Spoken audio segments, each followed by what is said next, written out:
Welcome to another episode of Mysteries of the Superstition Mountains. And I'm excited today because I get to make Larry answer a lot of the questions that you have been asking on our channel. We have videos with well over 1 million responses and questions and comments and all those kind of things. And we want to review a few of the ones that are asked the most, so we don't have to write comments for every one of them because that's a lot of responses.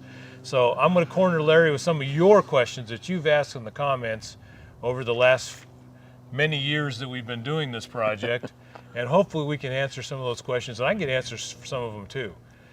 Okay, Larry, I'm not going to put these in any order, but there are about 5 or 7 questions that I'd call them misconceptions that people keep asking. And probably one of the ones we should start out with is, everybody keeps saying the Superstition Mountains don't have any gold in them. They're volcanic. They can't have gold in them. Well, my response to that is, as I recall putting that to Clay Worst one time. He said 3 of the 4 largest gold mines in the planet are in exactly the same volcanics as the Superstition Mountains. Now, Okay. I'd like to show you a picture here that I just took recently.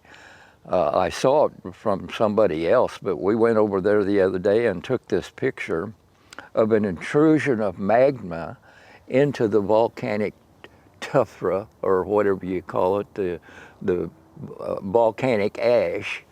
After the ash was laid down, a new chute of magma come up into it. And it's unique to see this, because this is exactly what happened at Goldfield as the volcanics intruded into the area over there where the Mammoth Mine is. And so these 2 pictures show conclusively that gold can come up from volcanics into a volcanic area. The whole area is volcanic. People try to separate Goldfield from the mountains. Goldfield and the Superstitions are one and the same. Very interesting. So basically, when there's volcanic activity, it shoots veins of lava and all kinds of molten metals up through cracks and veins and faults and all those kind of things, and that's where gold shows up. So in other words, you're saying anywhere there's volcanic activity, there can be gold. So Absolutely. Not the other way around. Yes. Yes. So volcanic activity is gold activity. Yes. Very interesting. In fact, we got a video you can watch. It's true, we do. We made one on that. Gold and earthquakes. I remember that video very well. That makes all kinds of sense. Okay, Larry, another question we get asked a lot is, what is the board house and where was the board house? I think this has been a misleading for a lot of people who are Dutch hunters over the years, because everybody thinks that the board house was at the Quarter Circle U Ranch.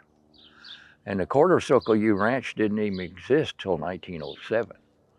You know, the board house was built in 1875. And we went out there and we done a story on this that we can post here for you to watch, okay, proving conclusively that the board house was very much closer to the Daysite Cliffs where the Don's Camp is, almost a mile from the Quarter Circle U.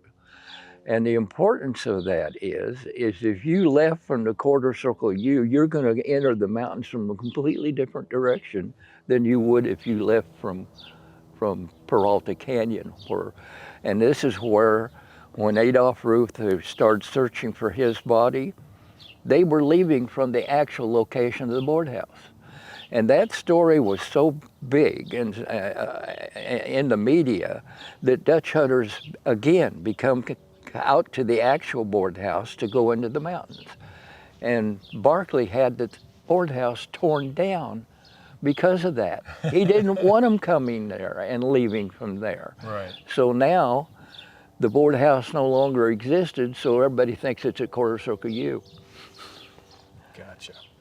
I remember Clay talking about how important the board house is, because when the Dutchman was sickly, he was telling Julia that I would go to the board house and it'd tell you which direction to go from there. So that would be the starting point. Why didn't she start there? Well, that is a true mystery of the Superstition Mountains. Okay. Because it was actually Roberts Oh, Roberts, yes. He was told at his deathbed, because Julia wasn't there. She was out looking for the doctor about the board house, and he checked it out before he began searching. He went out and verified a woman and 3 children were living in the board house before he actually started doing any searching. But Julia was also told about the board house previous to that, but she went in from where according to her maps, she went in the mountains from where Goldfield is, First Water Road as we know it today. And that's a complete mystery to me, why she ignored the board house clue. Yeah, that is a mystery. And probably leads us to another one of the questions is, Julia Roberts wasn't even there when the Dutchman died. She didn't get the deathbed confession, did she? Sorry. She was out looking for the doctor, and he was delivering a baby, and she was gone for 2 hours. And when they got back, the Dutchman had already died. So she did not get the deathbed confession. So she really didn't know where she was looking. That's what her partners claimed.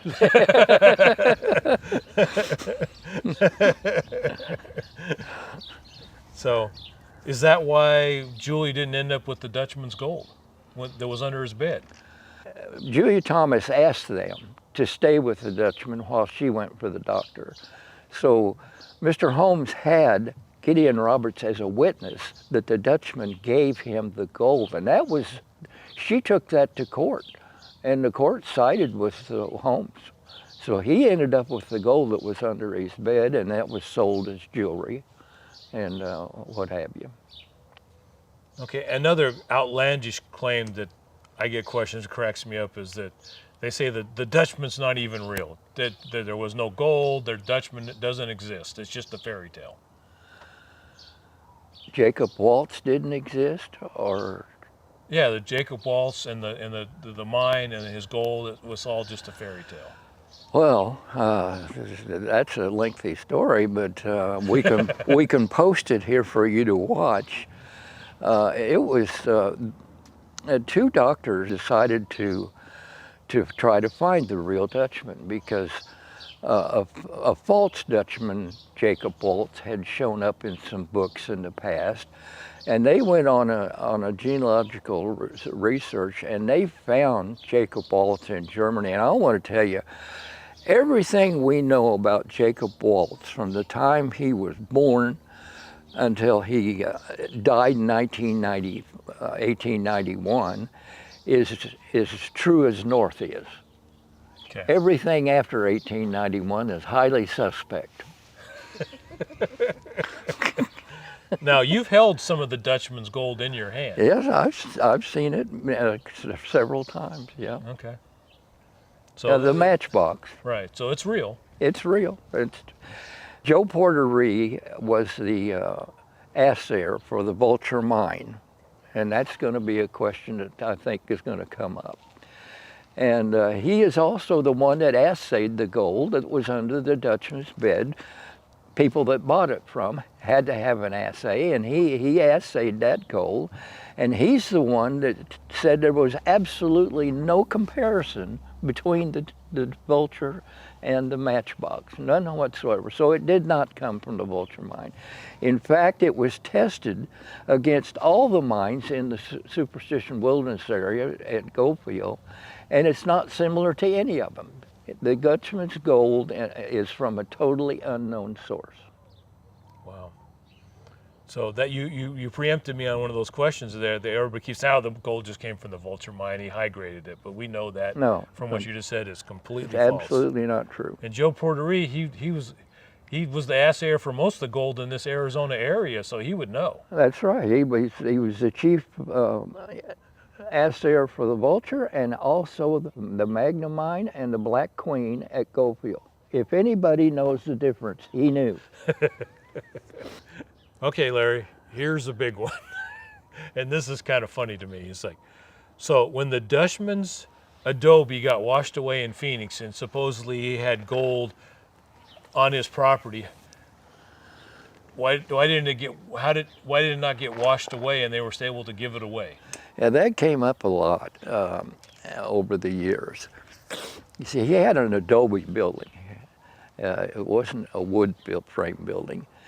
And when that giant flood took place in 1891, he was a half a mile north of the floodplain. He wasn't in the current of the floodplain.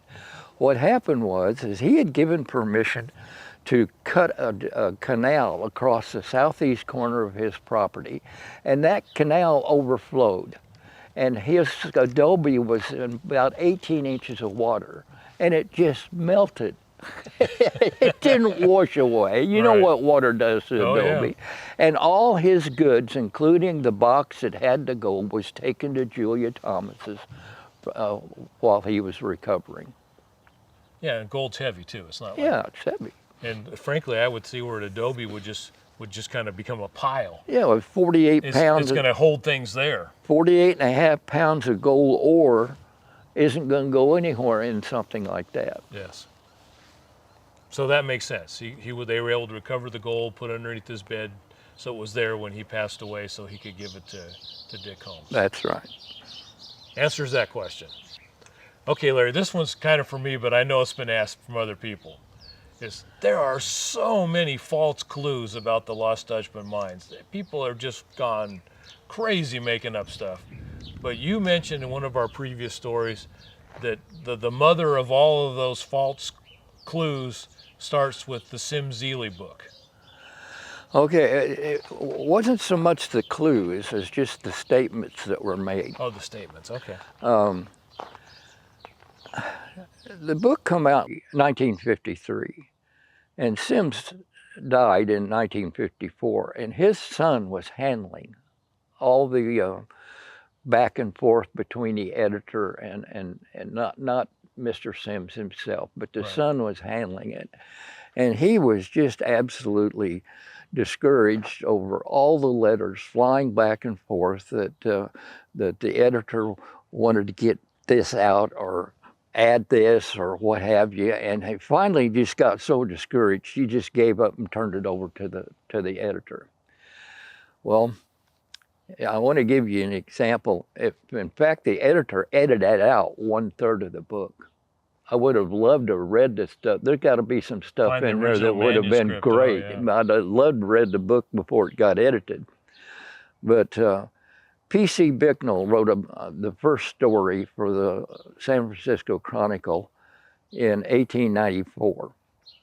And he made the statement, Bicknell made the statement that Jacob Waltz went to Mexico, and I have repeated this story several times, and became friends with the Peraltas, and that Peralta sold him the rights to their mine up there because he was concerned that this gets convoluted, but the Peraltas were concerned that they were going to lose the ability to even work that mine up there because of the Mexican War. Right. So anyway, he gave Waltz a map, and he went to Tucson and picked his partner up in Tucson, and they went and found the Lost Dutchman mine. Well, now, keep this business in mind, that he was afraid that the United States was going to take over the territory, and he was no longer going to be able to mine it. But in Sim Zealy's book, he obviously was using P.C. Bicknell's information, but after the editor got through with it, here's the way it came out. Oh, by the way, P.C. Bicknell said he went to Mexico in the first place to avoid military service. Okay, all right. Now, when the editor got through with Sim's book, it came out that he went to Mexico and saved Peralta's life in a bar fight. And when he found out that he and his partner, Mr. Weiser, who was now with him instead of being in Tucson, were Confederate veterans, he gave him a map, and they went up and found the mine, which became the Lost Dutchman gold mine. Now, which of those stories are you going to believe? I mean, it's completely 190 degrees opposite. We knew where the Dutchman was from the moment he hit the shores of America until he came to Phoenix until he died in 1990. We knew exactly where he was. I read a whole list of this in the story that I hope we post here so that you can see it yourself, so I don't have to repeat it, but we know exactly where he was. Right. And you don't go to Mexico to escape military service from an all-volunteer army. Yeah, that makes sense. So if that is wrong, how many other things are wrong? Well, like I said, everything. In 1846, when the war started, 1848 is when Jacob Waltz was trying to get his citizenship in Louisiana. And right at the end of 1848 was when he done this. And in 1849, he's in California with the 49ers. When did he go to Mexico? Yeah. And how did Peralta know that they were going to lose the land before the treaty ever happened? It's great question. It just nothing fits, and it's just people have treated Sims Ely book as if it's gospel all these years, and it's anything but. So that just adds a lot of the mysteries we have of the Superstition Mountains. Just confusion on top of confusion, and so much of this has happened in various books and newspaper stories that it's just, like I said, everything after 1891 is highly suspect.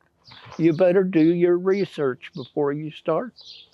Larry, one of the things that I find confusing, and that I'm sure our audience has, and because I've seen their comments, is you hear about the military trail and this canyon and that canyon.